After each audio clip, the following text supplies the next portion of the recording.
Good morning everyone. आज के lecture में हम लोग है ना अमाइंस चैप्टर का रिवीजन करेंगे।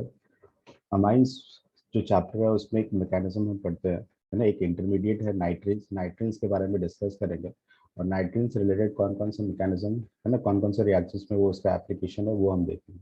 ठीक है। और नाइट्रिन्स पढ़ाने के बाद सारे रिएक्शंस, उसके बेसिक नेचर, उसके केमिकल प्रॉपर्टीज को हम डिस्कस करने वाले हैं। तो फिर हम क्या करते हैं, यहाँ से नाइट्रिन स्टार्ट करते हैं। तो मैं एक पीडीएफ शेयर कर रहा हूँ। जैसे ये chapter basically nitrogen containing compounds बोल सकते हैं और इसको हम क्या करते हैं शॉर्ट शॉर्ट में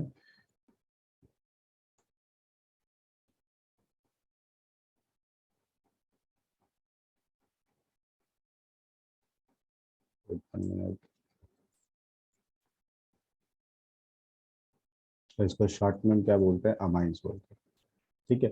बहुत सिंपल सा छोटा सा चैप्टर है ना। हम देखते हैं सबसे पहले नाइट्रेंस क्या होता है। तो अगर आप नाइट्रेंस देखेंगे ना तो नाइट्रोजन कंटेनिंग कंपाउंड्स होता है। ये आपका ऐसे है ना कंपाउंड्स को नाइट्रेंस बोलते हैं। ये इंटरमीडिएट है।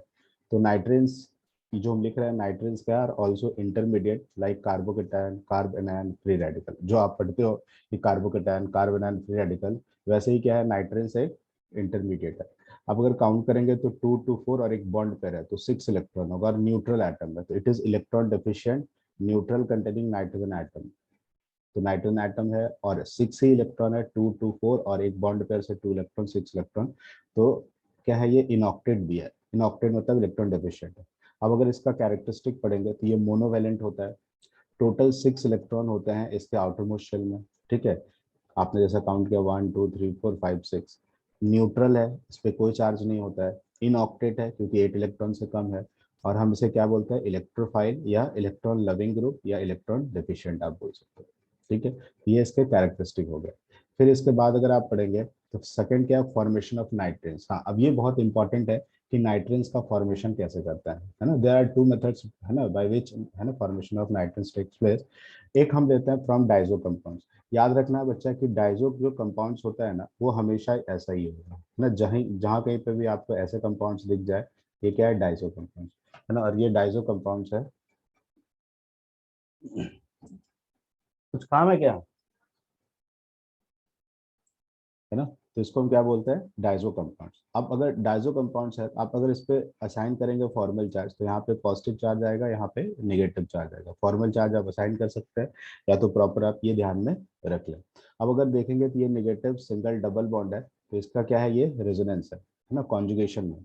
तो आप यहाँ से ये नेगेटिव चार्ज यहाँ पे आएगा तो ये डबल बॉन्ड ब्रेक होके इधर चला जाता है। और अगर आप यहाँ पे इसको देखेंगे फर्दर तो नाइट्रोजन, अब यहाँ पे एक लोन पेयर पहले से था क्योंकि नाइट्रोजन के आउटर शेल में 5 इलेक्ट्रॉन्स होते हैं और ये आपका हो गया। और यहाँ पे एन ट्रिपल बॉन्ड एन और ये पॉजिटिव चार्ज हो गया। आपको याद रखना है, आपने कभी ना कभी पढ़ा होगा कि नाइट्रोजन जो होता है it is a better leaving group, है ना। बहुत ही अच्छा लिविंग ग्रुप होता है। इसको थोड़ा सा भी हीट मिलेगा तो ये क्या करेगा, यहाँ से ये निकल जाएगा और निकल के क्या करेगा, ये नाइट्रोजन गैस के फॉर्म में निकल जाएगा यहाँ से। और जैसे ही नाइट्रोजन गैस के फॉर्म में निकलेगा यहाँ से ये क्या बना देगा, नाइट्रोजन। ये हमारा क्या बनता है, नाइट्रोजन। तो एक हम डाइजो कंपाउंड से नाइट्रोजन का फॉर्मेशन करते हैं।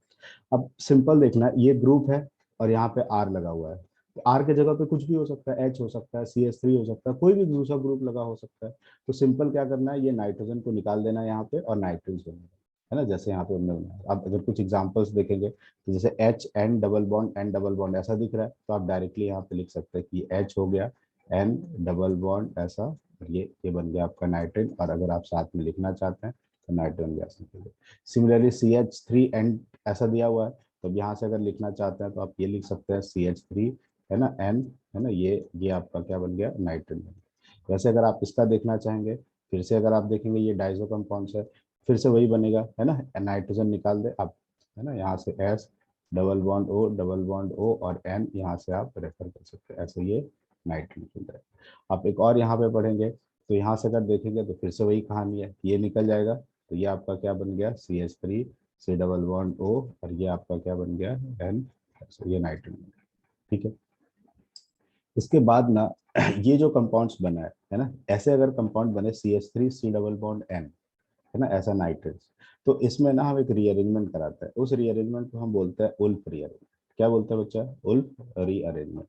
ये जो उल्फ रीअरेंजमेंट है इसको थोड़ा ध्यान से समझे, ये हर क्वेश्चन में मैक्सिमम अप्लाई हो जाएगा आपका, तो बहुत ही आसान होता है ना। CH3 C double bond O और यहाँ पे क्या है आपका N है ना। उल्फ रीअरेंजमेंट में क्या होता है कि जैसे यहाँ पे इस नाइट्रोजन का लोन पेयर है, यहाँ पे आ जाए, तो जैसे ही आएगा तो यहाँ पे डबल बॉन्ड बन जाएगा, नाइट्रोजन के पास पॉजिटिव चार्ज हो जाएगा। तो यहाँ का ये जो CH3 है ना, ये अभी कैसे हो सकता है कि ये यहाँ से निकल जाए, तो यहाँ से निकलेगा तो कार्बन पे पॉजिटिव चार्ज आएगा, ठीक है, तो ये इसके साथ बॉन्ड बना लेगा, तो यहाँ पे कार्बन, और ये किस फॉर्म में निकलेगा बताइए, यहाँ से अगर निकल रहा है तो CH3 पे माइनस होगा, तभी इस कार्बन पे पॉजिटिव होगा और इसके साथ ये बॉन्ड बनाएगा। और जैसे नाइट्रोजन पे पॉजिटिव चार्ज आएगा और CH3 पे निगेटिव है, ये यहाँ पे अटैक कर देगा। तो हमेशा याद रखें, ये CH3 किस पे अटैक कर रहा है, अब नाइट्रोजन पे कर रहा है, और इसके साथ ये क्या बन रहा है C, इसके साथ ये क्या बन रहा है O। इसको हम बोलते हैं, ये मिथाइल है और इसका नाम क्या हो गया, मिथाइल, है ना, आइसोसाइनेट। इसको क्या बोलेंगे, मिथाइल आइसोसाइनेट। अभी जो मिथाइल आइसोसाइनेट है ना बेटा, ये बहुत डेंजरस और पॉइजनस गैस है। जो भोपाल ट्रेजेडी हुआ था ना, उसमें यही गैस का यूज किया गया था, ठीक है, तो याद रख सकते हैं ये उल्फ रीअरेंजमेंट। तो उल्फ रीअरेंजमेंट जैसे हम कराते हैं, तो जैसे सपोज कर लिया यहाँ पे हमने क्या ले लिया, एक रिएक्शन ले लिया कि C है, CH3 है, और यहाँ पे H है आपका, और यहाँ पे क्या है D है, और यहाँ से C डबल बॉन्ड O और N ले लिया। आप यहाँ से अगर देखेंगे ना, ये नाइट्रीन बना है, ये वाला सेंटर कायरल सेंटर है। अगर कायरल सेंटर रहता है ना, तो याद रखना है कि अगर ये माइग्रेशन होगा, मतलब उल्फ रीअरेंजमेंट हम कराएंगे तो वही स्टोरी होने वाला है कि ये यहाँ पे जाएगा, ये यहाँ पे आएगा। तो होगा क्या एक्चुअली, अगर आप देखेंगे तो, है ना, अगर आप देखेंगे इसको, तो इसमें आप देख पाएंगे कि सब केसेस सेम ही होने वाला है। मतलब ये C है, ये आपका CH3 है, ये H है, और ये D है, लेकिन अब ये किस पे अटैक कर रहा है, नाइट्रोजन पे रीअरेंजमेंट होने से, और ये C डबल बॉन्ड O। इसका जो कायरलिटी सेंटर, ये कायरलिटी सेंटर में कोई चेंजेस नहीं हुआ जो है। अगर ये R कॉन्फ़िगरेशन का है तो ये भी R कॉन्फ़िगरेशन का होगा, अगर ये S कॉन्फ़िगरेशन का है तो ये भी S कॉन्फ़िगरेशन का होगा। तो मैंने नोट पॉइंट लिख दिया, there is no change in the configuration of alkyl group which migrate. जो अल्काइल ग्रुप माइग्रेट करता है उसके कॉन्फ़िगरेशन में कोई चेंजेस नहीं होता। एक ये हो गया। अब अगर पढ़ेंगे सेकंड, सेकंड में बेटा RNHL है, अभी ऐसा ही रहना चाहिए। मतलब अगर RN एक हाइड्रोजन और एक L लिविंग ग्रुप है। अब ये लिविंग ग्रुप कौन कौन सा है, क्या है, ये मैं एक्सप्लेन करता हूँ आपको। आपको सिर्फ देखना है कि कोई भी हम अमाइंस का रिएक्शंस पढ़ रहे हैं, ऐसा ग्रुप है तो इसमें भी नाइट्रीन्स का फॉर्मेशन हो सकता है। जैसे RNHL है, यहाँ पे हमने क्या किया, एक स्ट्रॉन्ग बेस यूज कर लिया जैसे स्ट्रॉन्ग बेस यूज किया, तो अगर आप यहाँ पे देखेंगे नाइट्रोजन और हाइड्रोजन में, तो नाइट्रोजन हाइड्रोजन में पता है ना, नाइट्रोजन मोर इलेक्ट्रोनेगेटिव होता है with respect to hydrogen, hydrogen bonding भी होता है, तो ये क्या करेगा, नाइट्रोजन हाइड्रोजन के इलेक्ट्रॉन्स को खींच लेगा। जैसे ये खींचेगा तो यहाँ पे जो बेस है वो H पे अटैक करेगा, और जैसे अटैक किया तो क्या हो गया, देखो तो ये R हो जाएगा और यहाँ से N रहेगा। नाइट्रोजन के पास एक लोन पेयर पहले से था और एक लोन पेयर आ गया, और यहाँ पे लिविंग ग्रुप बच गया। और यहाँ से क्या निकला कि अगर आप बोलोगे तो BH से रिएक्शन करके क्या बना दिया, ये BH निकल गया। दूसरा हम क्या करते हैं, अब इसी को हीट कर देते हैं। हीटिंग करने से ये लिविंग ग्रुप निकल जाता है। जैसे ये लिविंग ग्रुप निकलेगा तो ये RN है ना, ऐसा आपका ये क्या बन जाएगा, नाइट्रेंस, और ये लिविंग ग्रुप निकल गया। मैकेनिज्म चाहे तो देख सकते हैं, यहाँ पे बेस है, H पे अटैक किया, ठीक है, और यहाँ से BH निकल के ये बना, बाद में हमने हीट कर दिया, लिविंग ग्रुप निकल के ये नाइट्रेंस का फॉर्मेशन हो गया। अगर फिर से वैसा पॉसिबल है तो हम क्या कर सकते हैं, वुल्फ रीअरेंजमेंट करा सकते हैं। हम एग्जाम्पल्स देखेंगे अभी। आप यहाँ पे देखिए, जो बेस हम यूज करते हैं, ये बेस जो होना चाहिए वो स्ट्रॉन्गर बेस होना चाहिए। वो क्या होना चाहिए बच्चा, स्ट्रॉन्गर बेस होना चाहिए। तो ये जो स्ट्रॉन्गर बेस है वो OH माइनस हो सकता है, PHO माइनस हो सकता है, CH3O माइनस, और NH2 माइनस। इतना भी याद रखेंगे तो आपके सारे काम हो जाएंगे, ठीक है। लिविंग ग्रुप अगर देखेंगे तो OCH3, OPH है ना, Cl, Bri, OC, ये सारे क्या होंगे, लिविंग ग्रुप। मतलब यहाँ पे L के जगह पे ये ग्रुप्स लगे होंगे, और ये जो बेस है इस बेस के जगह पे ये सब दिया रहेगा। इससे हम नाइट्रेंस का फॉर्मेशन कर सकते हैं, ठीक है। इसके कुछ एग्जांपल्स हम देख लेते हैं बेटा, कि जैसे CH3NHCl है, तो आपको पता चल गया कि नाइट्रोजन से एक हाइड्रोजन है, एक क्लोरीन है। तो OH माइनस इस H पे अटैक करके वाटर निकाला, है ना, और यहाँ से Cl बाद में निकल गया लिविंग ग्रुप के फॉर्म में, तो क्या बन गया, CH3N। आप बोलोगे तो वाटर एंड Cl माइनस। वैसे यहाँ पे अगर आपने लिया कि OH माइनस है, इस H पे अटैक किया, है ना, यहाँ से वाटर निकाला, ठीक है, और यहाँ से Cl भी निकल गया, तो Cl भी निकल गया ऐसे, तो क्या बना, CH3 C double bond ON, ये नाइट्रोजन बना। लेकिन जैसे ही CH3 C डबल ON हो तो उल्फ रीअरेंजमेंट करेंगे। उल्फ रीअरेंजमेंट करना आसान है, ये यहाँ पे आएगा, इसका CH3 इस पे आएगा, ये CH3 क्या करेगा, ये नाइट्रोजन पे जाके अटैक करके आइसोसाइनेट बना देगा। ये मिथाइल आइसोसाइनेट है ना, अभी जस्ट हमने पढ़ा है। वैसे ही आप अगर देखेंगे तो नेक्स्ट क्या है, इथाइल NHBr है। तो फिर से वही CH3O- H पे अटैक करके यहाँ से क्या निकाल दिया, CH3OH निकाल दिया। ठीक है, अब यहाँ पे Na+ है और यहाँ से क्या हुआ कि लिविंग ग्रुप Br निकला था, बोल सकते हो NaBr निकल जाएगा। ठीक है, और यहाँ से क्या बन गया, ATN, ये नाइट्रेंस का फॉर्मेशन। ठीक है, वैसे ही आप बेटा ये सारे एग्जाम्पल्स में अप्लाई कर सकते हैं। ठीक है, अब अब अगर ध्यान में रखना कि जैसे सपोज करो यहाँ पे ये जो 6 वाला क्वेश्चन है कि यहाँ पे COOND दिया हुआ है, तो OH- D से रिएक्ट करके क्या बनाएगा बताइए। अभी यहाँ पे अगर बोलेंगे तो DOH बना दो। ठीक है, और बाद में लिविंग ग्रुप निकल के नाइट्रेंस हो गया और फिर ये हो गया। ठीक, तो यहाँ से ये आप कर सकते हैं। और फिर इसके बाद जो है अगर आप पढ़ेंगे तो एप्लीकेशन हम पढ़ते हैं, एप्लीकेशन है ना, आप अगर पढ़ेंगे तो फॉर्मेशन ऑफ, ठीक है, नाइट्रेंस इन द रिएक्शंस, है ना, वो कौन कौन से ऐसे रिएक्शंस है जिसमें नाइट्रेंस का फॉर्मेशन होता है, ये आपको जानना है।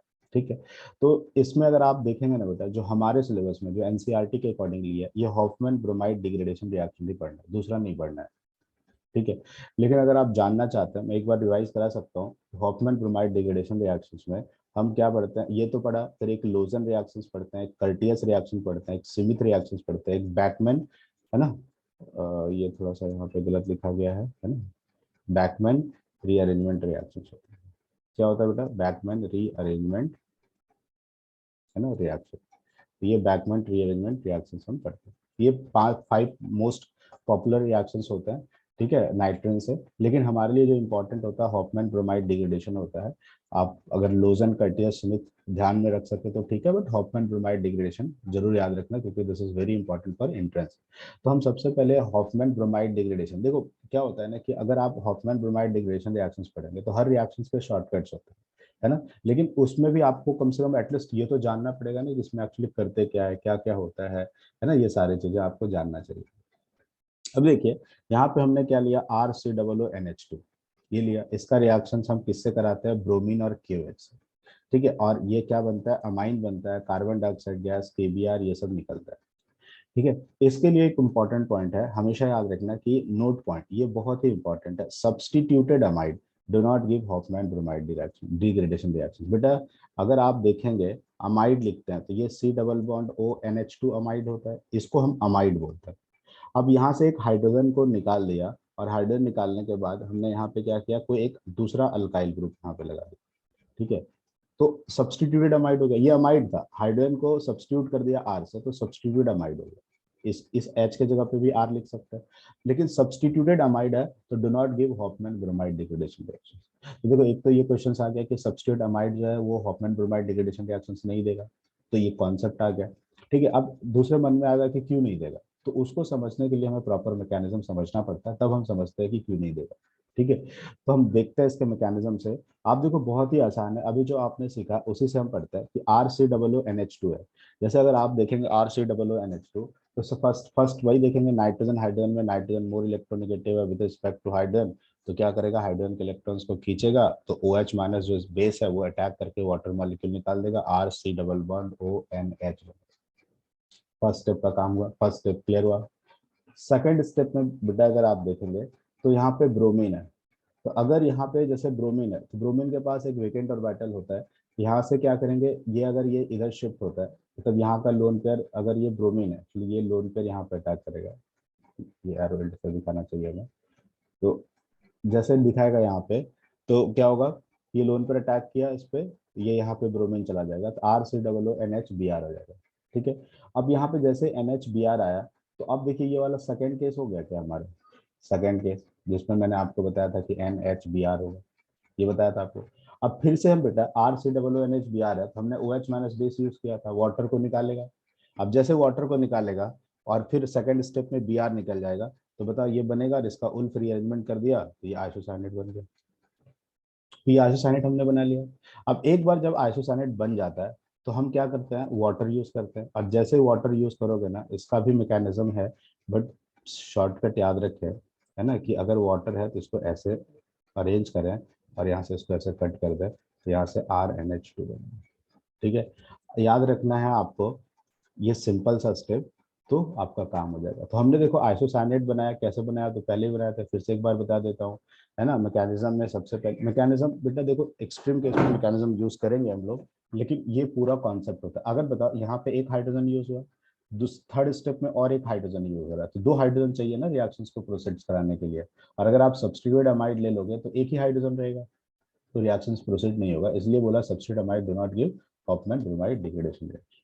तो यहाँ से आप ये ध्यान में रख सकते हैं, ठीक है। और नेक्स्ट में आप ये कर सकते हैं, इससे भी हम देखो ये बना सकते हैं कि कैसे होता है कि ये बनता है, बट सिंपल याद रखें यहाँ पे एक कॉन्सेप्ट है कि इफ सॉल्वेंट सॉल्वेंट अगर वाटर है तो RnH2 बनता है, और अगर सॉल्वेंट D2O दे दिया तो क्या बनेगा, RnD2, है ना। जैसे हमने यहाँ पे किया था वैसे ही करना है कि यहाँ पे D लगा देंगे, यहाँ पे O लगा देंगे, यहाँ पे D लगा देंगे, यहाँ से ये कट जाएगा। ये आप ध्यान में रख सकते हैं। तो यहाँ से आप सीख जाएंगे बेटा। फिर इसके बाद अगर आप देखेंगे तो हम पढ़ते हैं लोजन रिएक्शंस, ठीक है। क्या पढ़ते हैं, लोजन रिएक्शंस। तो लोजन रिएक्शंस अगर आप देखेंगे RCOONH OCOOR डैश होता है, और ये इसमें हमने बेस डाल लिया KOH वाटर ये सब, ठीक है बेटा। सी सब केसेस में हमें क्या बनेगा, अमाइन ही बनेगा। मतलब अगर आपको समझ में आता है कि RC और लोजन रिएक्शंस का ये फॉर्मेट है RCOONH, और ये वाला लिविंग ग्रुप, ये वाला क्या है, लिविंग ग्रुप है। इसके जगह पे जो भी आपको मैंने लिविंग ग्रुप सेकंड केस में पढ़ाया था वो यहाँ पे सब्स्टिट्यूट कर सकते हैं, ठीक है। तो ये लिविंग ग्रुप है। अभी यहाँ पे RCOONH, और जो लिविंग ग्रुप याद रखना है यहाँ पे, है ना, क्लोरीन भी हो सकता है, ब्रोमीन भी हो सकता है, आयोडीन भी हो सकता है, OPH भी हो सकता है, OS double bond O double bond OR भी हो सकता है। तो ये सब भी हो सकता है। अगर हम इसका KOH वाटर के साथ रिएक्शंस कराएंगे, अगर ऐसा फॉर्मेट है तो आप डायरेक्टली याद रखिए कि ये पूरा पार्ट निकल जाता है और R के साथ NH2 आ जाएगा, सिंपल। और ये 1 डिग्री ही अमाइन बनाता है ना। तो कोई प्रॉब्लम नहीं होगा अगर आपको मतलब ओवरऑल रिएक्शंस याद रह जाते हैं तो। हाँ, दूसरा तो तरीका है ही कि हम मैकेनिज्म से कर सकते हैं। तो मैकेनिज्म क्या करेंगे देख लेते हैं आपको। तो देखो बेटा RCOONH और ये वाला लिविंग ग्रुप, अगर मैं बोलूँ कि इसके जगह पे लिविंग ग्रुप है तो सेकंड केस ही हुआ, OH- H पे अटैक करेगा, लिविंग ग्रुप निकल जाएगा, है ना। ये आपका क्या बन गया, नाइट्रीन बन गया। नाइट्रीन का उल्फ रीअरेंजमेंट करेंगे, ये यहाँ पे आएगा, ये इधर निकलेगा, ये यहाँ पे अटैक कर देगा। तो उल्फ रीअरेंजमेंट किया, आइसोसाइनेट बना, वाटर डाल दिया, वाटर डालना पता है ना बेटा, यहाँ पे HO और यहाँ से H डाल दिया, ये निकल गया RnH2 बन गया, ठीक। तो ये आपका R, है ना, NH2 बन गया, ये अमाइन बन गया। अब एग्जाम्पल देखिए, यहाँ पे CH3COONH Cl लिख दिया। अभी लिविंग ग्रुप की जगह पे Cl है, कुछ फर्क पड़ेगा क्या, है ना। मैकेनिज्म से भी करना चाहे तो तुरंत कर सकते हैं, CH3 C double bond O, यहाँ से NH और यहाँ से Cl लिया। अगर मन करे तो मैकेनिज्म लिखने का तो लिख सकते हो, H- H पे अटैक करेगा, जैसे ही अटैक करेगा यहाँ से वाटर मॉलिक्यूल निकल जाएगा, या CH3COON, और यहाँ पे ये Cl बन जाएंगे। अब इसको हीट करेंगे हम, यहाँ से ये लिविंग ग्रुप निकल जाएगा, ये आपका क्या बनेगा, CH3C डबल बॉन्ड ON ऐसे बन जाएगा, है। और ये नाइट्रेट बन गया। इसका क्या करेंगे, उल्फ रीअरेंजमेंट कर देंगे। उल्फ रीअरेंजमेंट करने से ये वाला यहाँ पे आएगा, ये यहाँ पे आएगा, ये यहाँ चला जाएगा। तो ये CH3 डबल बॉन्ड, है ना, double bond C double bond O isocyanate बन गया। इसमें हम वाटर डाल देंगे, जैसे ही वाटर डालेंगे, है ना, ये ऐसा बन गया। तो क्या बना, RnH2 CH3NH। तो ये आप कर सकते हैं। तो ये लोजन रिएक्शंस हो गया। वैसे ही अगर आप पढ़ेंगे तो कर्टियस रिएक्शंस पढ़ सकते हैं। कर्टियस रिएक्शंस में का भी प्रोडक्ट 1 डिग्री अमाइन होता है, बट याद रखना यहाँ पे देखो RCOOCl ये क्या होता है, एसिड हेलाइड। तो एसिड हेलाइड है बेटा, देखो अभी अगर आप यहाँ पे ध्यान में रखेंगे तो कार्बोक्सिलिक एसिड में भी यूज हो सकता है। एसिड हेलाइड से हम अमाइन बनाते हैं। तो इसमें एसिड लाइट का रिएक्शन सोडियम अजाइड से कराते हैं, Na3 को क्या बोलते हैं, सोडियम अजाइड, Na3।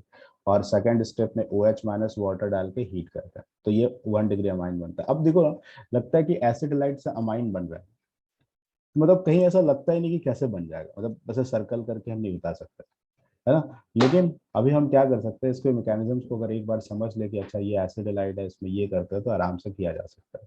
तो अगर आप यहाँ पे देखेंगे तो CH3COOCl है, और हमने क्या किया, N3 है, याद है ना बेटा, N3 मतलब लेंगे तो याद है ना, मैंने फर्स्ट डायजोनियम बताया था कि N डबल बॉन्ड N होगा।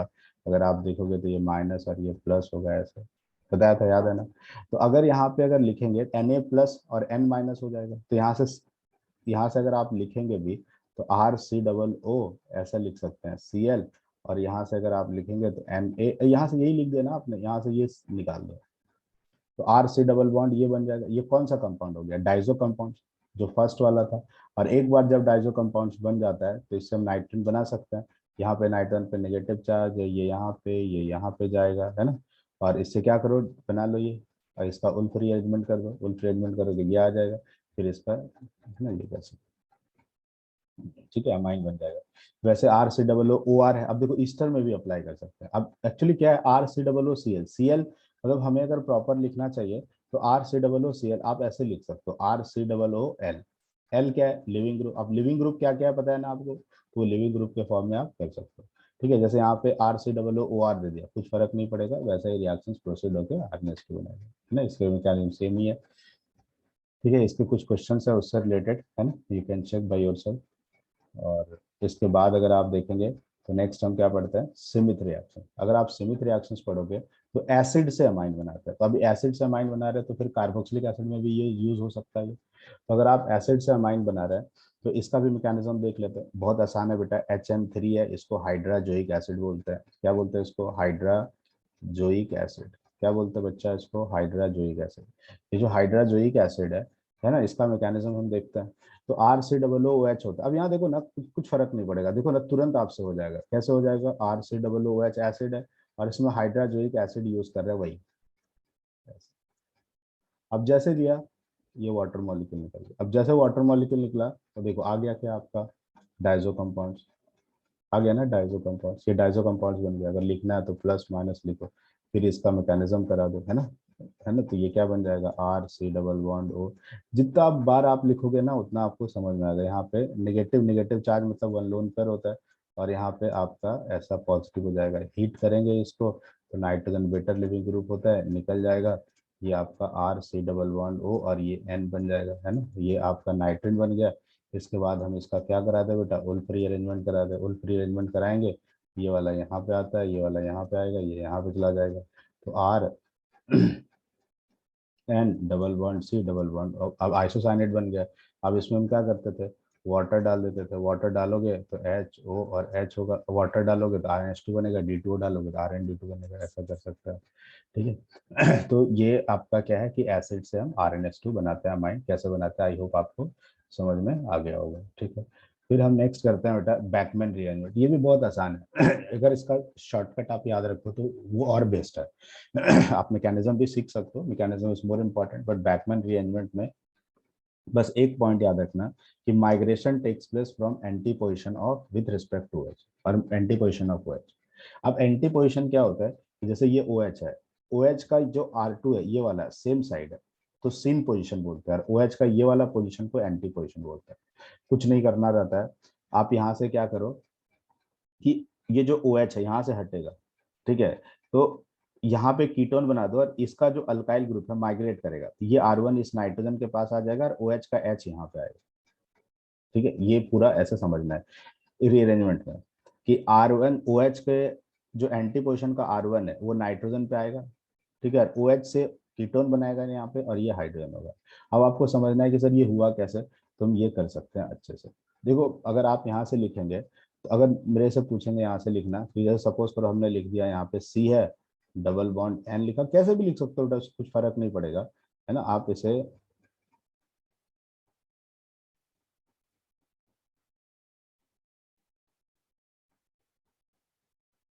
ना, यहाँ पे हमने क्या लिख दिया, R2 लिख दिया, ये R1 लिख दिया, जैसा भी लिखना है उसे कुछ फर्क नहीं पड़ेगा। OH लिख दिया, लोन पेयर लिख दिया, और इसको किसी भी एसिडिक मीडियम में कराते हैं H+।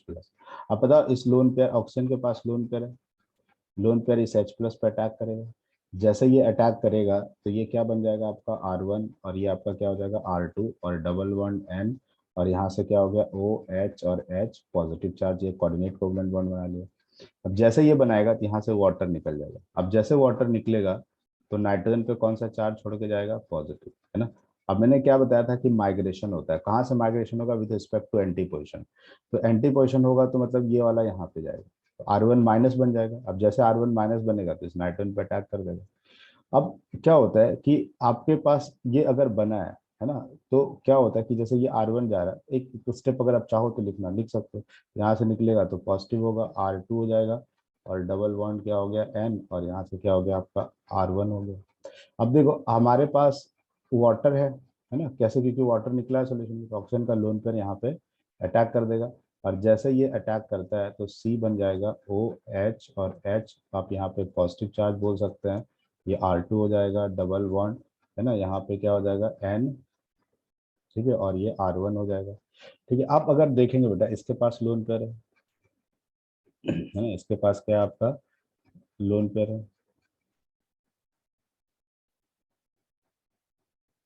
ना, इसके पास क्या है एक लोन पेयर है नाइट्रोजन के पास।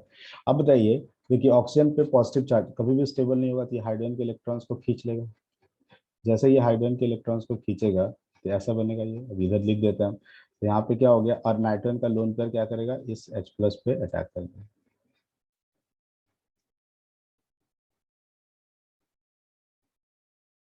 है ना। अब यहाँ पे जैसे ये लोन पेयर है, ये लोन पेयर क्या करेगा, इस H+ पे अटैक करेगा। जैसे ये अटैक करेगा तो क्या हो जाएगा, C डबल बॉन्ड, है ना, और यहाँ पे N R1, और यहाँ पे क्या हो गया H, और यहाँ पे क्या हो गया बेटा OH, ऑक्सीजन का लोन पेयर, और ये R2, ये हो गया। अब जैसे H+ पे अटैक किया तो इस पे कौन सा चार्ज आ जाएगा, पॉजिटिव। तो अब यहाँ पे ऑक्सीजन का लोन पेयर इधर आ जाएगा बेटा, ये इधर आ जाएगा, तो ये न्यूट्रल हो जाएगा, यहाँ पे डबल बॉन्ड बना लेगा, ये H निकल जाएगा, तो यहाँ से C डबल बॉन्ड O बोल सकते हो आप, ये R2 हो जाएगा, और ये डबल बॉन्ड N, ये R1, और ये अब दिखाना है तो यहाँ पे H होगा पॉजिटिव चार्ज, नेक्स्ट स्टेप में ये भी हाइड्रोजन निकल जाएगा, है ना। तो ये रेफर कर सकते हैं मैकेनिज्म। अदरवाइज मैंने आपको जो बताया था शॉर्टकट वही आप यूज कर सकते हैं। मैं एग्जांपल के थ्रू इसको और भी बताना चाहता हूँ कि जैसे सपोज करो हमने है ना ये लिया, है ना, इसके बहुत सारे रिएक्शंस आप कर सकते हो। मैं एक दो एग्जांपल्स अगर आपको, ना एग्जांपल्स कम दिए गए हैं यहाँ पे, और नीचे हो गए एग्जांपल्स। अच्छा, ये चलो अभी हम क्या करते हैं कि जैसे सपोज करो आपने पढ़ा था एक और रिएक्शन, जैसे एक्चुअली क्या होता है कि कुछ चीजें पढ़ा होता है तो याद है हम, है ना, कि अगर सपोज करो हम क्या करते हैं कि बेंजीन लेते हैं, बेंजीन में अगर आप HNO3 H2SO4 डालोगे तो पता है नाइट्रोबेंजीन बनेगा, नाइट्रोबेंजीन में SN+HCl डालते हैं तो एनिलीन बनता है, एनिलीन में NaNO2+HCl डालोगे तो डायजोनियम सॉल्ट बनेगा, और डायजोनियम सॉल्ट में हम वाटर वार्म कर देंगे तो फिनॉल बनेगा, है ना। ये किसी बच्चे ने ऐसे ही पूछ दिया था कि सर डायजोनियम सॉल्ट से हम फिनॉल का फॉर्मेशन कैसे करते हैं, या कन्वर्ट बेंजीन टू फिनॉल, तुम यहाँ से ये कर सकते हैं। लेकिन एक बार पता है ना डायजोनियम सॉल्ट बन गया तो हम बहुत सारे रिएक्शंस करा सकते हैं, CuCl लिया तो क्लोरोबेंजीन, CuBr लिया तो ब्रोमोबेंजीन, CuCl लिया तो साइनोबेंजीन, इसको सैंडमैन रिएक्शंस बोलते हैं। अगर CuHCl CuHBr लिया तो क्लोरो, इसको गैटरमैन रिएक्शंस बोलते हैं। वैसे ये क्या कर सकते हैं, ये वाला रिएक्शंस भी आप पूरा रेफर कर सकते हैं डायजोनियम सॉल्ट वाला। अब देखो एक्चुअली होता क्या है, ये सब पढ़ने के बाद, है ना, हम थोड़ा क्या करते हैं, मेथड ऑफ प्रिपरेशन पढ़ते हैं। मेथड ऑफ प्रिपरेशन मतलब, है ना, कि कैसे इस चैप्टर को, मतलब क्यों, कौन कौन सा मेथड है जिससे प्रिपेयर करता है। अभी हमने तो 4-5 मेथड्स पढ़ ही लिया कि इससे लूजन रिएक्शन है, कर्टियस रिएक्शन है, सीमित रिएक्शन है, ये सबसे हम क्या करते हैं, है ना, कि अमाइंस का फॉर्मेशन कर सकते हैं। ठीक है, अब यहाँ पे हम क्या कर सकते हैं, डायरेक्ट एलिमिनेशन, मतलब अगर अल्काइल क्लोराइड है, इसमें अगर अमोनिया का साथ रिएक्शंस करा दें 1 डिग्री अमाइन बनेगा, और एक्सेस अगर अल्काइलाइट लिया तो 2 डिग्री 3 डिग्री और क्वार्टरली सॉल्ट भी बना होगा। अगर आपने देखा होगा मैकेनिज्म तो ठीक है, ऐसे भी अगर हम बता सकते हैं आपको कि ये जैसे RCl है, तो RCl है यहाँ पे, और हमने यहाँ पे अमोनिया यूज कर लिया सपोज, तो पता है ना बेटा, क्लोरीन और कार्बन में क्लोरीन ज्यादा इलेक्ट्रोनेगेटिव होता है, तो क्लोरीन कार्बन के इलेक्ट्रॉन्स को खींचेगा, तो इस पे क्या हो जाएगा, पॉजिटिव चार्ज आ जाएंगे, तो नाइट्रोजन का लोन पेयर यहाँ पे जाके अटैक कर देता है। जैसे ये अटैक करता है तो ये क्या बन जाएगा आपका, है ना, कि ये R हो जाएगा, Cl तो यहाँ से निकल गया। ठीक है, और कौन अटैक कर रहा है, नाइट्रोजन का लोन पेयर, और जैसे ही नाइट्रोजन का लोन पेयर अटैक करता है बच्चा, तो यहाँ पे पॉजिटिव चार्ज आ जाता है, और नेक्स्ट स्टेप में यहाँ से हाइड्रोजन निकल जाएगा, और ये RNH2 बन जाएगा, तो ये 1 डिग्री अमाइंड है। अब क्या बोलता है कि एक्सेस अल्काइलाइड हुआ, तो एक्सेस अल्काइलाइड होगा तो RCl होगा। अब देखो इसके पास फिर से लोन पेयर जनरेट हो गया, तो सेम मैकेनिज्म रिपीट होगा, तो आप बोल सकते हो यहाँ से फिर फर्दर HCl निकल गया, तो यहाँ से क्या बना, RNH, आप यहाँ से ये बोल सकते हो 2 डिग्री अमाइन बन गया। फिर अगर आपने यहाँ पे ले लिया RCl तो यहाँ से फिर ये HCl निकल जाएगा, है ना, तो फिर यहाँ पे क्या बन गया, यहाँ पे 3 डिग्री अमाइन बन गया। ठीक है, फिर से इसके पास है, अगर आप और RCl लोगे तो ये क्या बन जाता है, R4N++Cl-, है ना, ये क्वार्टरनरी अमोनियम सॉल्ट बन जाता है। तो अगर एक्सेस आपने लिया है तो डायरेक्ट एमिनेशन में क्या होता है कि आर एक्सेस लिया गया है तो 2 डिग्री बनेगा, 3 डिग्री बनेगा, और क्वार्टरली सॉल्ट बना रहेगा। बट इसका जो नोट पॉइंट है, ये इफेक्टिव मेथड नहीं है फॉर प्रिपरेशन ऑफ अमाइन। क्यों? मिक्सर्स ऑफ प्रोडक्ट बनेंगे, ठीक है, ऑप्टेंड होगा, जिसको सेपरेट करना बहुत डिफिकल्ट होता है, इसलिए हम नहीं करते हैं, ठीक है। तो हम एक डायरेक्ट एलिमिनेशन मेथड से कर सकते हैं। दूसरा बेटा एक है Gabriel phthalimide reaction. Obviously this is very important reaction, it is a naming reaction. और ऐसा नहीं है कि दिया हुआ है तो बहुत टफ रहता है ना। गैब्रियल थैलेमाइड से भी हम बना सकते हैं। अब देखो एक्चुअली क्या है ना, कि हमने गैब्रियल थैलेमाइड हमने बोला, तो गैब्रियल थैलेमाइड मतलब जैसे अगर आप एसिड ले लो, जैसे ये है आपका, इस एसिड को हम बोलते हैं थैलिक एसिड। क्या बोलते हैं उसको? Phthalic acid. अब यहाँ पे इसमें अमोनिया स्ट्रांगली डाल दो ना, और उसको स्ट्रांग हीट करो, तो ये आपका बन जाता है ना। इसको यहाँ से अगर आप देखोगे, मैं लिखना चाहूँ तो मतलब ऐसे सी डबल बॉन्ड ओ, और यहाँ से एन एच, और यहाँ से सी डबल बॉन्ड ओ, और ये बना, ये इसको बोलते हैं थैलीमाइड। अब थैलीमाइड का रिएक्शन देखो, अब यहाँ से कराया तो ये एन एच है, ठीक है। अब अगर ये एन एच है, तो यहाँ से अगर आप देखेंगे ये NH है, तो नाइट्रोजन के पास लोन क्या है बेटा? नाइट्रोजन हाइड्रोजन में क्या होता है? नाइट्रोजन मोर इलेक्ट्रोनेगेटिव होता है। ये वाला जो हाइड्रोजन है वो एसिडिक की तरह काम करेगा। और अगर हम यहाँ पे कोई भी बेस डाल दे, KOH डाल दो, NaOH डाल दो आप, तो क्या करेगा? इसके यहाँ से वाटर निकाल देगा। जैसे ही वाटर निकालेगा, तो यहाँ से आपका क्या बन जाएगा? C डबल बॉन्ड O, और यहाँ से N, और यहाँ से C डबल बॉन्ड O, और यहाँ से क्या हो जाएगा? नेगेटिव, और यहाँ पे हो जाएगा K प्लस। अब हम इसी में क्या किए, ये बन गया, इसी में RX डालते हैं, तो ये Na क्या करता है? X के साथ NaX बना देता है, और R यहाँ पे आ जाता है, ऐसा कुछ।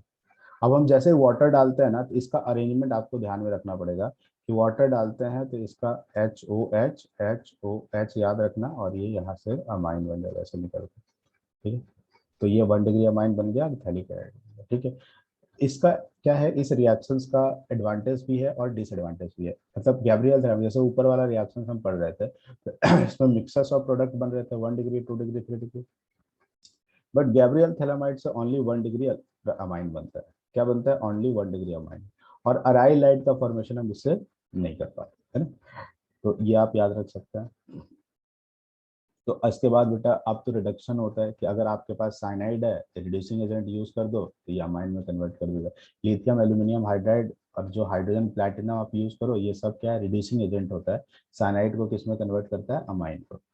अमाइड है, फिर से रिड्यूसिंग एजेंट यूज किया, इसमें कन्वर्ट कर देगा अमाइन में, है ना। नाइट्रो कंपाउंड हो, अल्काइल हो, अराइल नाइट्रो कंपाउंड हो, उसमें आप SnHCl, FeHCl, hydrogen HCl, lithium aluminium, कोई भी रिड्यूसिंग एजेंट यूज कर दो, ये क्या करेगा? अमाइन में कन्वर्ट कर देगा। साइनाइड में सोडियम इथेनॉल यूज करो, है ना, ये बनेगा अमाइन। इस रिएक्शन को मेंडियस रिएक्शन बोलते हैं। एक बार क्वेश्चन भी आया था कि अगर आप RCl साइनाइड में अगर आप सोडियम इथेनॉल ये वाला रिएजेंट यूज करते हो, तो RCH2NH2 बनता है। उन्होंने बोला था और पूछा था कि उन्हें कौन सा रिएक्शन है, तो ये कौन सा रिएक्शन है? मेंडियस रिएक्शन, ठीक है। तो ये आप यहाँ से सीख सकते हैं। अच्छा, अब क्या आ गया? Hoffmann bromide degradation reaction. तो याद है ना बेटा, RCOONHH लेंगे, substrate amide do not give Hoffmann bromide reaction, ये सब पता है, मैंने अभी अब एक्सप्लेन कर दिया। अब लोजन रिएक्शंस, ये मैंने एक्सप्लेन किया मैकेनिज्म के साथ। कर्टियस रिएक्शन है ना, आप ओवरऑल रिएक्शंस पढ़ सकते हो। सिमिथ रिएक्शंस पढ़ लिया हमने, है ना। फिर हमने बैकमैन रीअरेंजमेंट पढ़ लिया, है ना। तो ये सारे रिएक्शंस हमने पढ़ा अभी। ये इसके क्या थे? Method of preparation. तो यहाँ से आप मेथड ऑफ प्रिपरेशन उसका कर सकते हैं, ठीक है। अब आता है क्या है, कि हम जो नाइट्रोजन है, जैसे अमाइन है, उसकी कुछ प्रॉपर्टीज पढ़ते हैं। तो सबसे इंपॉर्टेंट यहाँ पे इसका बेसिक नेचर है। बेसिक नेचर से बहुत बार क्वेश्चंस पूछे जाते हैं, तो हमें ध्यान से रखना चाहिए। अब ये बेसिक नेचर क्यों शो करता है? जैसे आप नाइट्रोजन लेंगे, तो नाइट्रोजन के आउटर शेल में 5 इलेक्ट्रॉन होता है, तो 3 बॉन्ड्स बनाता है और एक लोन पेयर होता है। तो ड्यू टू प्रेजेंस ऑफ, है ना, दिस लोन पेयर, है ना, it will behave as a basic in nature. अब देखो बेसिक इन नेचर ना 2 फेज में पढ़ते हैं। अगर आपको याद होगा तो आपने गैसेस फेज में पढ़ा होगा और एक्वस फेज में पढ़ा होगा। गैसियस फेज में क्या होता है, कि जो मॉलिक्यूल्स होते हैं वो सेपरेट फॉर्म में होते हैं। मतलब यहाँ पे अगर आप लिखोगे, अगर आप बोलोगे सर ये R और R, ये सेपरेट फॉर्म में है ना, गैसेस फॉर्म में, और ना सारे आइसोलेटेड एटम्स मॉलिक्यूल्स के फॉर्म में हो सकते हैं। यहाँ पे अगर आप देखोगे तो R और R है ना, दो ही है, और यहाँ पे RNH2 देखोगे बेटा। अगर आइसोलेटेड फॉर्म है तो ये R अल्काइल ग्रुप है। ये क्या करता है? नाइट्रोजन पे इलेक्ट्रॉन डेंसिटी इंक्रीज कराता है। जितना नाइट्रोजन पे इलेक्ट्रॉन डेंसिटी होगा, उतना ज्यादा बेसिक नेचर का होगा, है ना। बेसिक नेचर का मतलब क्या होता है? जो जितना इलेक्ट्रॉन डोनेट कर सकता है। तो अभी तीनों ही नाइट्रोजन है, और तीनों में से सबसे ज्यादा इलेक्ट्रॉन डेंसिटी 3 डिग्री अमाइन का होता है, इसलिए सबसे ज्यादा बेसिक ये है, फिर ये है, फिर ये है, फिर ये, ठीक है। सेकंड हम पढ़ते हैं कि अल्काइल अमाइन है और एनलीन है। तो अब अल्काइल अमाइन में देखेंगे, तो due to plus I effect nitrogen पे लोन डेंसिटी बढ़ेगा। बट इस केस में अगर आप देखेंगे, तो इसका लोन पर क्या हो जाएगा, डीलोकलाइज हो जाएगा। तो अल्काइल एमाइन क्या होता है, more basic as compare to aniline होता है। तो आप यहाँ से अल्काइल एमाइन बोल सकते हैं कि मोर बेसिक है एज कम्पेयर टू एनिलीन। तो क्वेश्चन एक्चुअली सब्जेक्टिव में भी पूछा जाता था कि explain why alkyl amine is more basic than aniline. तो अल्काइल एमाइन क्या है, मोर बेसिक है एनिलीन से। तो क्यों, तो आप बोल सकते हो कि in alkyl amine due to plus I effect of alkyl electron density over nitrogen atom increases, but in case of है ना aniline lone pair of nitrogen present है ना ओवर नाइट्रोजन क्या होगा, it is in the conjugation, और so electron density will be decreases due to delocalisation, और electron density कम हो गया तो आपका क्या हो जाएगा, बेसिक नेचर कम हो जाएगा। सबसे इंपॉर्टेंट होता है एक्वस फेज का। एक्चुअली क्या होता है, अब हम क्या करते हैं, जो अमाइन है ना, इसको हम क्या कर ले रहे हैं और लेके वाटर में डाल रहे हैं। अब इसका होता क्या है एक्चुअली, अब RNH2 अमाइन है ये, और आप क्या कर रहे हो, वाटर ले रहे हो। तो इसमें क्या करता है, ये हाइड्रोजन बॉन्डिंग बना लेता है। तो सम हाइड्रोजन बॉन्डिंग या अमाइन को वाटर में डाले तो कुछ सॉल्वेशन हो जाता है ना, कुछ हाइड्रोजन बॉन्डिंग बन जाता है, और हाइड्रोजन बॉन्डिंग सॉल्वेशन होने की वजह से इसका जो पीएच है ना, वो रेगुलर नहीं रहता है ना। तो हमें यहाँ पे याद रखना है कि अगर ये वाला याद रखना, बहुत बार क्वेश्चन पूछा गया है, if R equal to CH3 है तो 2 डिग्री 1 डिग्री 3 डिग्री, मतलब R इक्वल टू CH3 है तो एक नंबर याद करना है 213, मतलब 2 डिग्री का बेसिसिटी सबसे ज्यादा होगा, फिर 1 डिग्री का, फिर 3 डिग्री का। मैंने एग्जांपल लिखा है R इक्वल टू CH3, मतलब R के जगह पे CH3 लिखना है। तो ये 2 डिग्री अमाइन हो गया, ठीक है, वैसे लिखेंगे तो ये 1 डिग्री अमाइन हो गया, ठीक है, ये क्या हो गया आपका 3 डिग्री अमाइन हो गया, ठीक है, और ये आपका अमोनिया।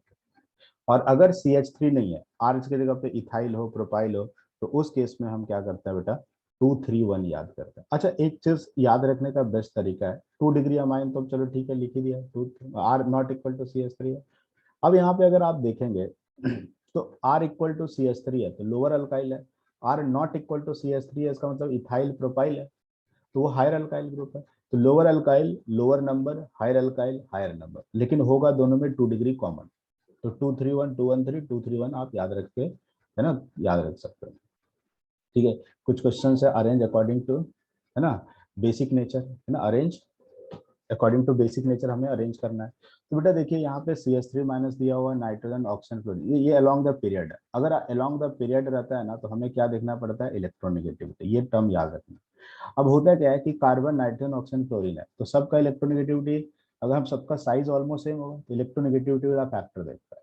तो देखो बेसिक नेचर क्या होता है, जो जितना ज्यादा इलेक्ट्रॉन डोनेट करेगा वो उतना ज्यादा बेसिक नेचर का होगा। अब दोनों का साइज सेम है, सबके पास 1 1 नेगेटिव चार्ज, बट फ्लोरीन क्या मोर इलेक्ट्रोनेगेटिव है, it has more tendency to keep the electron. तो डोनेट कौन करेगा ज्यादा, तो जो लेस इलेक्ट्रोनेगेटिव होता है। तो कार्बन लेस इलेक्ट्रोनेगेटिव होता है, इसलिए इसका बेसिक नेचर सबसे ज्यादा है। अगर सपोज करो OH माइनस है और वाटर है, तो ऑक्सीजन पे नेगेटिव चार्ज है, दोनों ही ऑक्सीजन है, बट यहाँ पे ऑक्सीजन न्यूट्रल और ऑक्सीजन पे नेगेटिव चार्ज है। ऑक्सीजन नेगेटिव चार्ज है ना will have more electron density as compare to oxygen neutral atom, so OH will be more basic as compare to water. वैसे आप यहाँ पे कंपेयर कर सकते हो OH माइनस और SH माइनस, है ना, ऐसे करके आप ये सब कंपेयर कर सकते हो। दूसरा एक सबसे इंपॉर्टेंट अगर देखेंगे तो ये नाइट्रोजन का लोन पेयर है, एनिलीन है, ये डिलोकलाइज हो जा रहा है बेटा, और यहाँ पे नाइट्रोजन का लोन पेयर डिलोकलाइज नहीं हो रहा है। तो डिलोकलाइज हो गया तो लोन पेयर डेंसिटी कम हो गया, इसलिए इसका बेसिक नेचर कम, है ना। अब अगर देखेंगे ना बेसिक नेचर पूरा पढ़ेंगे कॉन्सेप्ट, तो बेसिक नेचर हम पढ़ने के लिए क्या करते हैं, basic nature directly proportional to है ना इनवर्सली प्रोपोर्शनल टू, आप लिख सकते हो stability of conjugate base, stability of conjugate base लिखिए, है ना, ये इससे कर सकते हैं। दूसरा कर सकते हैं कि electron withdrawing sorry electron donating group लगा हो, इलेक्ट्रॉन डोनेटिंग ग्रुप मतलब अगर +M और +H या +I ग्रुप लगा हो तो वो सबसे ज्यादा बेसिक नेचर का होता है ना, और inversely proportional two electron withdrawing group होता है, ये आप ध्यान में रख सकते हैं, ये कॉन्सेप्ट है। अब अप्लाई करो यहाँ पे, जैसे ये OCH3 ऑक्सीजन के पास लोन पेयर है तो ये डोनेट करता है तो ये +M देगा, और ये CH3 है तो ये +H हाइपर कॉन्जुगेशन शो करता है। Cl जो है इसका Cl जो हम पढ़ते हैं इसका इंडक्टिव इफेक्ट मोर डोमिनेंट होता है एज कम्पेयर टू व्हाट, है ना, रेजोनेंस, इसीलिए ये पार्शली विड्रॉइंग का काम करता है, तो ये -I इफेक्ट का काम करता है, NO2 -M का मतलब ये भी विड्रॉइंग की तरह काम कर रहा है, -M। तो अब आपको क्या देखना है कि जो डोनेटिंग ग्रुप है वो बेसिसिटी इंक्रीज कराता है, तो कौन है, +M सबसे ज्यादा कराएगा, इसलिए 2 सबसे ज्यादा बेसिक है, फिर 3। अब ये दोनों विड्रॉ कर रहा है बट ये विड्रॉ तो नहीं कर रहा है एटलीस्ट, तो ये 1 हो गया। अब NO2 और I में, ये Cl में विड्रॉ सबसे ज्यादा NO2 करता है, तो इसका बेसिक नेचर सबसे कम होगा, है ना। तो 2 दिया, फिर 3 दिया, फिर यहाँ पे 1 दे सकते हैं, फिर यहाँ पे अगर आप लिखोगे तो क्या दे सकते हैं, 4 लिख सकते हैं, और फिर क्या लिख सकते हैं। तो यही आया था रिलेशन जो कि हमें, तो ये इंपॉर्टेंट क्वेश्चन है, यहाँ से आप कर सकते हैं। अब इसके बाद हम क्या करते हैं, कुछ केमिकल टेस्ट कर लेते हैं केमिकल टेस्ट ऑफ अमाइंस। तो केमिकल टेस्ट क्या आता है, केमिकल टेस्ट में हम सबसे फर्स्ट क्या करते हैं, carbyl amine test. Carbyl amine test क्या होता है, it is test for 1 degree amine है। ये टेस्ट क्या है, 1 डिग्री अमाइन का टेस्ट है। अब इसमें बच्चा क्या करते हैं, RNH2 लो, है ना। अब क्लोरोफॉर्म और NaOH यूज करते हैं। देखो सिंपल से बात है, मेंस और मेडिकल के जो क्वेश्चंस आते हैं वो स्ट्रेट फॉरवर्ड क्वेश्चंस आते हैं, ठीक है। अगर आप देखोगे कि अल्काइल अमाइन है, अल्काइल अमाइन में अगर आप क्लोरोफॉर्म NaOH यूज करोगे तो ये आइसोसाइनाइड बना, और इसका आइसोसाइनाइड जैसे ही बनेगा ये फॉल स्मेलिंग कंपाउंड होता है, ये फॉल स्मेलिंग कंपाउंड होता है। और ये टेस्ट सिर्फ 1 डिग्री अमाइन देता है। क्वेश्चंस लास्ट ईयर भी पूछा गया था इससे, कि आपको मतलब ऐसे 4 ऑप्शंस दिए थे, उसमें 1 डिग्री भी था, 2 डिग्री भी था, 3 डिग्री भी था, है ना, मिक्सर भी था 2 डिग्री का ऐसे। तो उन्होंने सिंपल पूछा था कि इन 4 अमाइंस में कौन सा कार्बाइल अमाइन टेस्ट देगा। तो आपको सिंपल उसमें से 4 ऑप्शंस में देखना था कि कौन 1 डिग्री अमाइन, ठीक है। तो ऐसे क्वेश्चंस भी आपसे पूछे जा सकते हैं। तो कार्बाइल अमाइन टेस्ट सिंपल है, कि अगर आप लिखोगे, है ना, अल्काइल अमाइन, इसका रिएक्शन क्लोरोफॉर्म NaOH के साथ कराते हैं तो आइसोसाइनाइड बनता है, इसको फॉल स्मेलिंग कंपाउंड बोलते हैं, ठीक है। और इसका जब आप मैकेनिज्म लिखेंगे तो इसका इंटरमीडिएट कार्बन बनता है, याद रखना है तो रखें, तो है लिखिए। अब क्या होता है, सेकंड एक होता है लीबरमैन नाइट्रोसो टेस्ट। अब लीबरमैन नाइट्रोसो टेस्ट जो है, इससे हम 1 degree, 2 degree and 3 degree amines दोनों का, तीनों का हम टेस्ट कर सकते हैं। तो ये इफेक्टिव हो गया लीबरमैन नाइट्रोसो टेस्ट।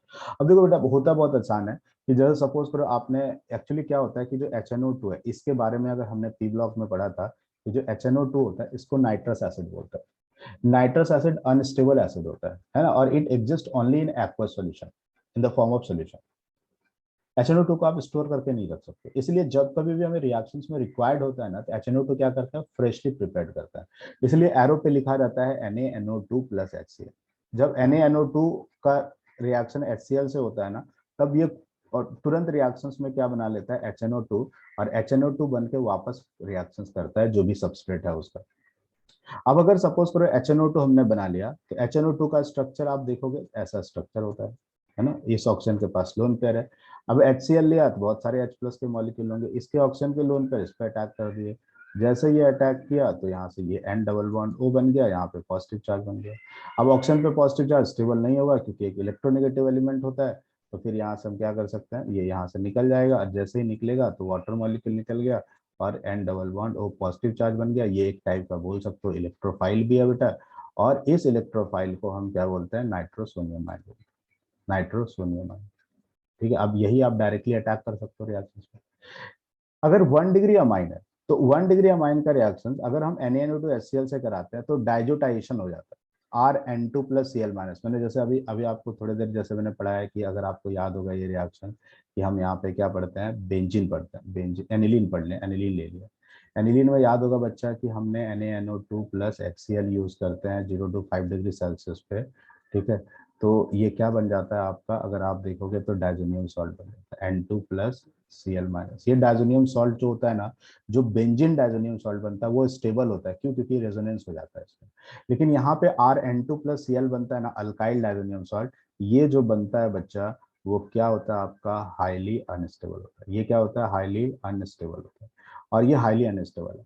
और जैसे ही हाईली अनस्टेबल बनता है, रूम टेम्परेचर पे ही क्या करता है, ये ब्रेक डाउन होता है, और ब्रेक डाउन होकर अल्कोहल बना देता है, और नाइट्रोजन गैस निकल जाता है। अब बोलो सर अल्कोहल कैसे बना, तो जब हमने ब्रेक किया था तो वाटर निकला था, तो हमारे पास सोल्यूशन में वाटर भी है, तो वाटर से OH लेके ROH बना देता है, और नाइट्रोजन गैस निकल जाता है, ठीक है। तो यहाँ से अभी 1 डिग्री अमाइन है, तो उसका रिएक्शन Na2NaCl से कराते हैं, तो कैसे पता चलता है, जैसे आप 1 डिग्री अमाइन है तो आप टेस्ट ट्यूब ले लिया, है ना, जैसे यहाँ पे आपने ऐसे टेस्ट ट्यूब ले लिया, इसमें 1 degree, 2 degree and 3 degree amine है। आपने क्या किया, Na2 और HCl डिजोल्व कर दिया और थोड़ा हीट कर दिया सपोज कर।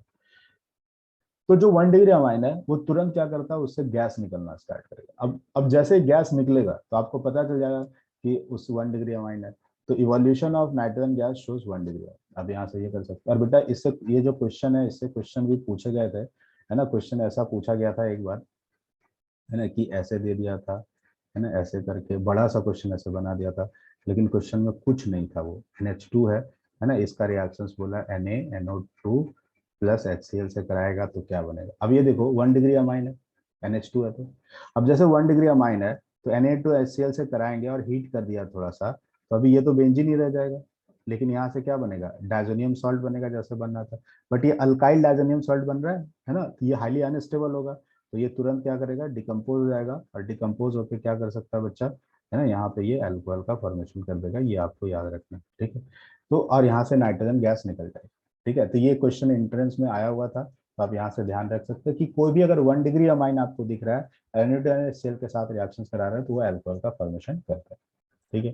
तो यहाँ से कर सकते हैं। वैसे ही 2 डिग्री अमाइन है बेटा, अगर आप 2 डिग्री अमाइन लोगे, तो अगर आप रिएक्शंस भी लिखना चाहते हो तो रिएक्शंस भी लिख के, जैसे यहाँ पे 2 डिग्री अमाइन है, तो R और ये H है, इसका रिएक्शन आप Na2HCl से कराओगे। अब ज्यादा लिखने का तो रिक्वायरमेंट है नहीं, क्यों, क्योंकि इससे जो इलेक्ट्रोफाइल बनता है N पॉजिटिव चार्ज बनता है, तो इस नाइट्रोजन के पास लोन पेयर है, ये क्या करता है, डायरेक्टली इस पर अटैक कर देता है बच्चा, और यहाँ से ये R बनाता है, N O बनाएगा, ऑक्सीजन का लोन पेयर था, इस पर पॉजिटिव चार्ज होगा, तो ये हाइड्रोजन यहाँ से निकल जाएगा, RNR, है ना, और क्या बोलते हैं, यहाँ से ये आपका बन गया N O, इसको बोलते हैं नाइट्रोसोनियम कंपाउंड जो कि बना। अब इस नाइट्रोसोनियम कंपाउंड्स को आप क्या करो, NaNO2, है ना, आप इसमें फर्दर अगर आप NaNO2 प्लस HCl डाल, NaNO2 और HCl, तो अब इसके पास हाइड्रोजन नहीं, जैसे यहाँ पे हाइड्रोजन था तो स्टेबल हो गया, तो अगर रिएक्ट करता भी तो नाइट्रोजन पे पॉजिटिव चार्ज आता, तो ये फर्दर रिएक्शंस नहीं करता, ठीक है। और ये जो नाइट्रोसोनियम कंपाउंड बन जाता है स्टेप में, ये येलो ऑयली लेयर बनता है। कैसा बनता है बच्चा, येलो ऑयली लेयर। और ये येलो ऑयली लेयर क्या करता है, कंफर्म करता है कि ये 2 डिग्री अमाइन, तो 1 डिग्री अमाइन है तो नाइट्रोजन गैस निकल रहा है, 2 डिग्री अमाइन है तो एक येलो ऑयली लेयर बन रहा है, और 3 डिग्री अमाइन का रिएक्शन ही नहीं होता है, कोई रिएक्शन ही शो नहीं करता है, इसलिए आप यहाँ पे ये बोल सकते हो। तो 1 डिग्री अमाइन होगा तो गैस रिलीज होता है, 2 डिग्री अमाइन है तो ऑयल, है ना, ऑयली येलो लेयर, और 3 डिग्री अमाइन का कोई रिएक्शन नहीं हो पाता है ना, इसको याद रख सकते हैं, gone, G for gas, O for oily layer, N for no reaction. वैसे अगर आप पढ़ेंगे तो नेक्स्ट हम क्या पढ़ते हैं, हिंसबर्ग टेस्ट। जो हिंसबर्ग टेस्ट पढ़ते हैं इसमें क्या होता है, it is test for 1 degree, 2 degree, 3 degree amine. अब इससे भी जो है मेंस और मेडिकल में क्वेश्चंस बहुत बार पूछे गए हैं, कि आप यहाँ पे थोड़ा सा ध्यान देना पड़ेगा। अभी हिंसबर्ग टेस्ट के लिए हिंसबर्ग रिएजेंट पढ़ते हैं, बेंजीन सल्फोनाइल क्लोराइड बोलते हैं इसको, हिंसबर्ग रिएजेंट है। कभी कभी हो सकता है आपको सिंपल क्वेश्चन पूछा जाए तो 4 ऑप्शंस दे दिए जाएंगे और आपसे पूछे जाएंगे कि बताइए हिंसबर्ग रिएजेंट कौन है, आइडेंटिफाई कर, ठीक है।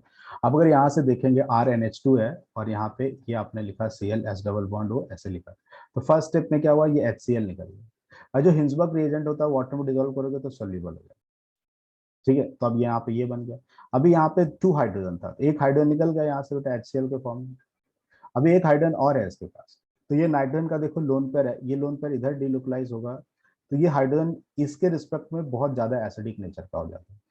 और याद रखना क्या है कि ये सॉल्युबल है, एक बार जब बेंजीन सल्फोनाइल क्लोराइड के साथ रिएक्शंस किया और जो कंपाउंड बना वो इनसॉल्युबल, है ना, प्रेसिपिटेट जेली टाइप का बनेगा आपका। जैसे ही प्रेसिपिटेट बना, फर्दर उसका रिएक्शन हम NaOH के साथ कराएंगे, तो NaOH क्या है, स्ट्रॉन्ग बेस है, और इसे हम अल्कली भी बोलते हैं, है ना, अल्कली मतलब बेस ना बेटा, बेस।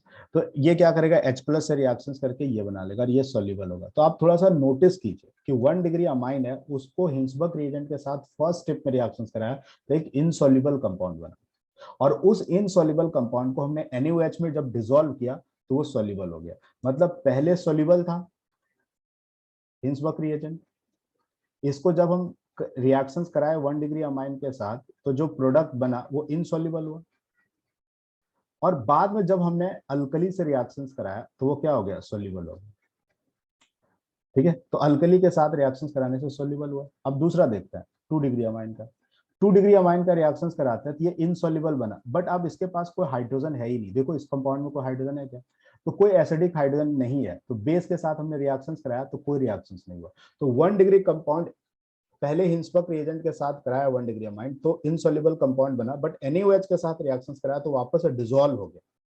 बट अगर 2 डिग्री अमाइन है तो हिंसबर्ग रिएजेंट के साथ फर्स्ट इनसॉल्युबल कंपाउंड बनाया, बट उसको वापस अल्कली के साथ रिएक्शंस कराया तो वो सॉल्युबल नहीं हुआ, तो क्या डिस्टिंग्विश हुआ, आराम से हो जाएगा।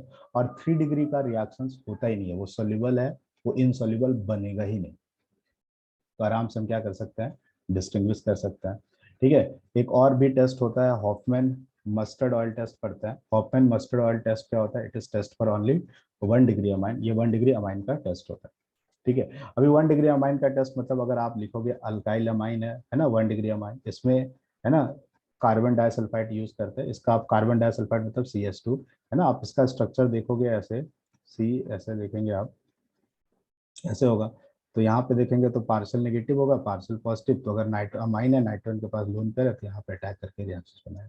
ठीक है। तो आप देखेंगे, इसको याद रखें कि आइसोथायोसाइनेट बनता है, और जो आइसोथायोसाइनेट बनता है ये क्या होता है, मस्टर्ड ऑयल लाइक स्मेल होता है, इसलिए इसको मस्टर्ड ऑयल। ठीक है।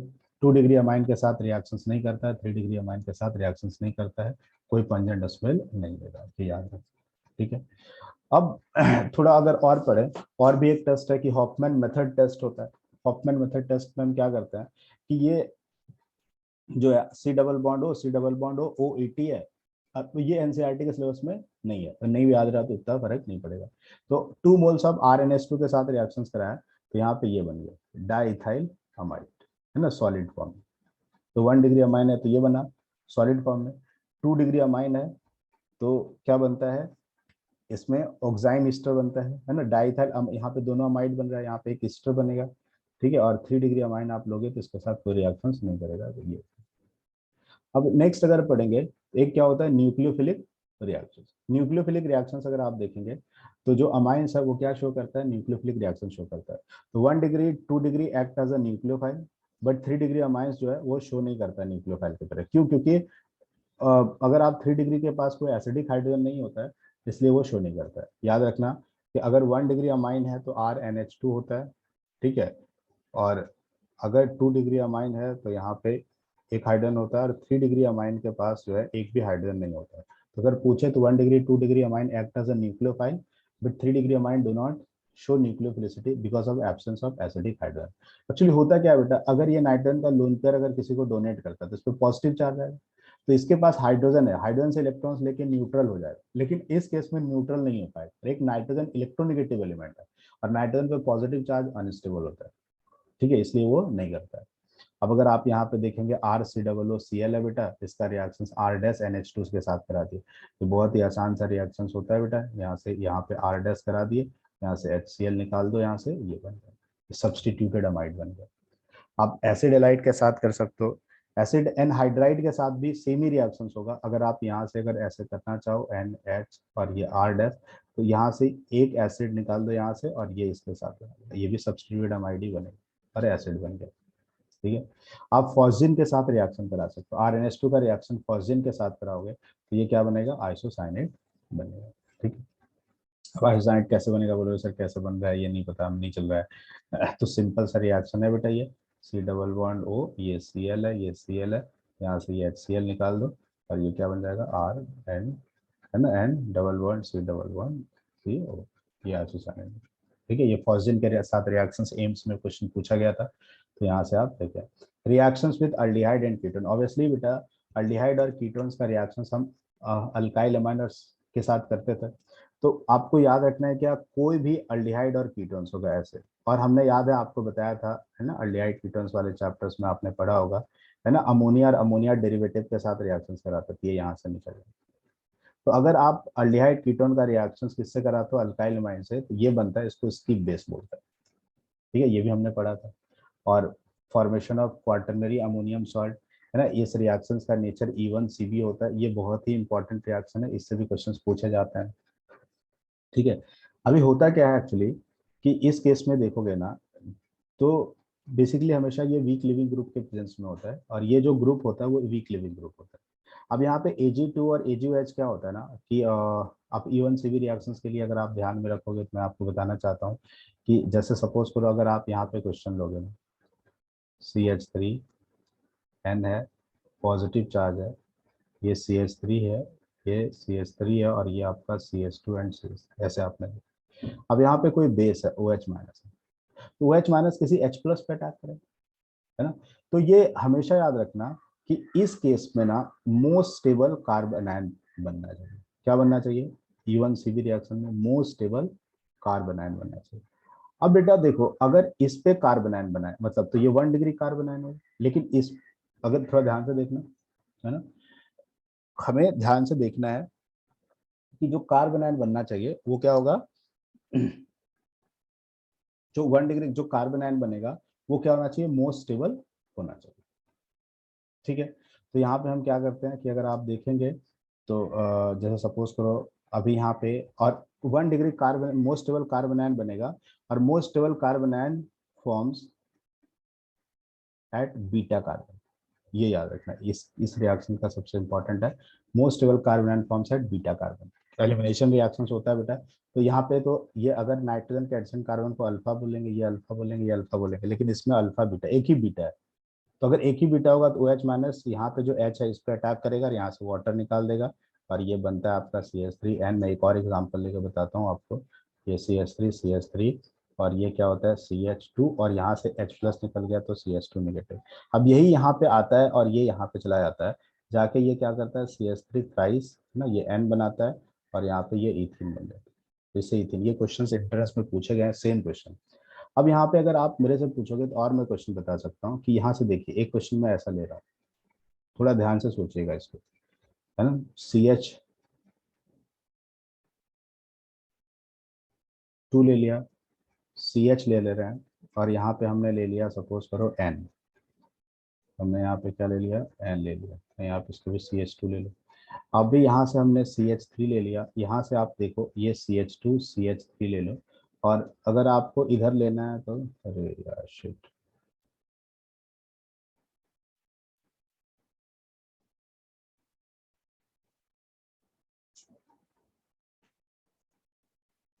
है ना, ये आप लोगे।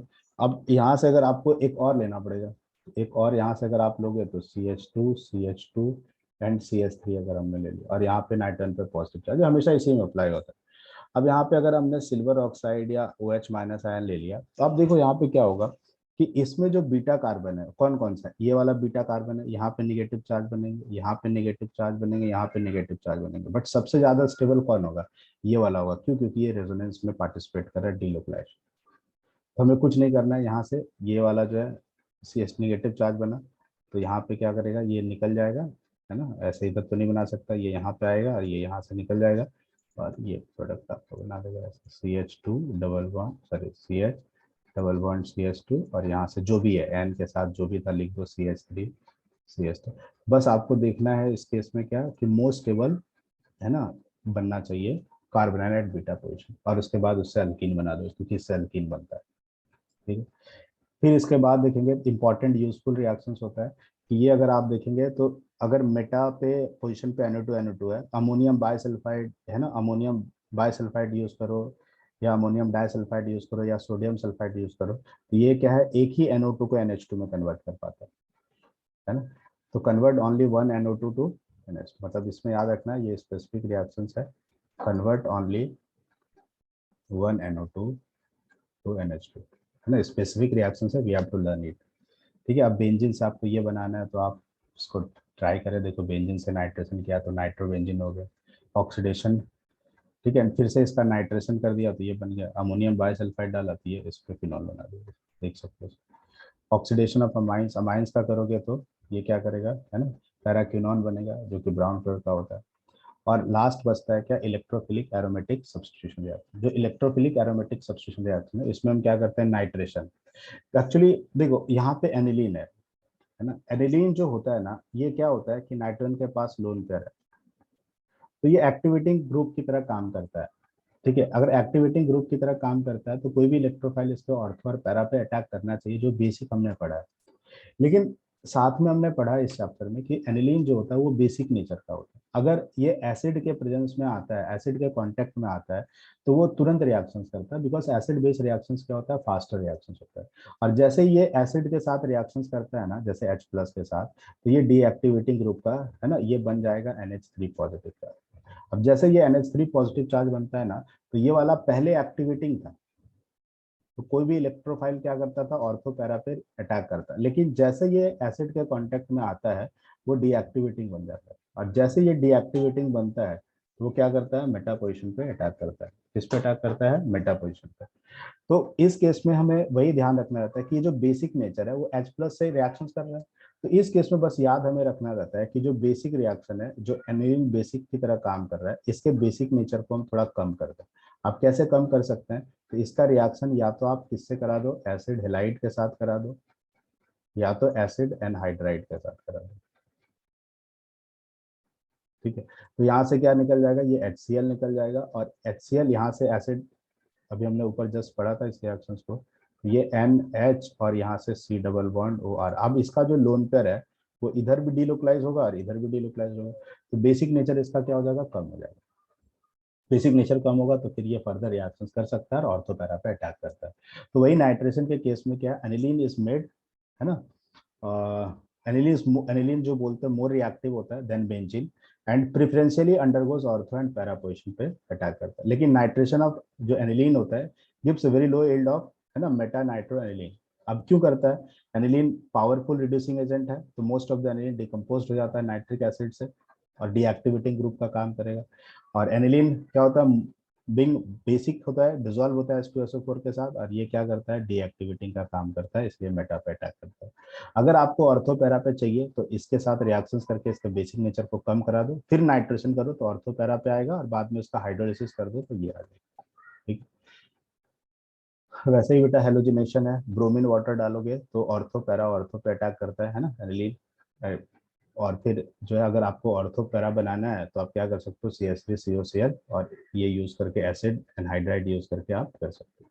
ठीक है, सल्फोनेशन होता है जिसमें अगर हीट करते हैं सल्फ्यूरिक एसिड के साथ तो क्या करता है, आपका पैरा अमीनो बेंजन सल्फोनिक एसिड बनता है, जिसको सल्फा नाइट्रिक एसिड बोलते हैं, और ये कैंसर ड्रग्स के लिए यूज किया जाता है। आप एनिलीन लोगे H2SO4 के साथ, सबसे पहले याद ही होगा एसिड बेस रिएक्शन हो जाएगा, है ना, और जैसे ये बनता है इसको हीट करता है तो SO3H पैरा पोजिशन पे आ जाता है। इसी को हम बोलते हैं बेंजन सल्फानिक एसिड और सल्फा नाइट्रिक एसिड, इसका यूज हुआ है कैंसर ड्रग्स के लिए किया जाता है। ठीक है, इसमें अभी इतना ही है। और एक अगर पढ़ोगे तो कपलिंग रिएक्शंस होता है ना, डाइजोनियम सॉल्ट्स के सारे रिएक्शंस तो आपको मैंने पढ़ा है ना। कपलिंग रिएक्शंस एक होता है, तो कपलिंग रिएक्शंस बेटा बहुत आसान है ना। उसमें हम क्या करते हैं कि अगर आप देखोगे तो इसको याद अगर रखना है कपलिंग रिएक्शंस में, तो अगर सपोज करो हमने क्या पढ़ा कि डाइजोनियम सॉल्ट्स पढ़ रहा है, तो डाइजोनियम सॉल्ट्स पढ़ने के लिए आप क्या ले लो, फिनॉल ले लो। ठीक है, जैसे फिनॉल ले सकते हैं, एनिलीन ले सकते हैं, और यहाँ पे क्या हाइड्रोजन, और इसका रिएक्शन हम किससे करा रहे हैं, डाइजोनियम सॉल्ट्स। तो यहाँ पे Cl होता है अगर आप लिखोगे तो, और ऐसा। ठीक है, जब हम इसको रिएक्शंस कराते हो तो याद रखना ये HCl बनेगा, और HCl निकल के ये ऐसा कंपाउंड बनता है। ठीक है, अब डाइजो कंपाउंड्स क्यों बोलते हैं, क्योंकि एन डबल बॉन्ड एन को क्या बोलते हैं, डाइजो कंपाउंड बोलते हैं। ठीक है, और ये क्या होता है कि कलर्ड कंपाउंड्स होता है। ठीक है, और इसको टेस्टिंग के लिए भी हम यूज करते हैं। तो ऐसे एक दो रिएक्शंस आप देख सकते हैं, है ना। इस चैप्टर में हमें इतना ही करना था, और इतना अगर आप करोगे तो हम लोग कर सकते हैं। ठीक है, पूरा चैप्टर कंप्लीट, मैंने पूरा ही चैप्टर का रिवीजन करा दिया, तो आप इतना पढ़े उसको ध्यान से, फिर कहीं पे कोई डाउट आएगा थोड़ा बहुत हम लोग डिस्कस कर सकते हैं। तो ये आपका किसका था, है ना, अमाइंस चैप्टर्स थे। फिर हम कुछ दूसरे चैप्टर का वीडियो लेक्चर बनाएंगे और उसमें आपको डिस्कस करके बताएंगे, है ना। तो आज हम इतना ही करते हैं, थैंक यू वेरी मच।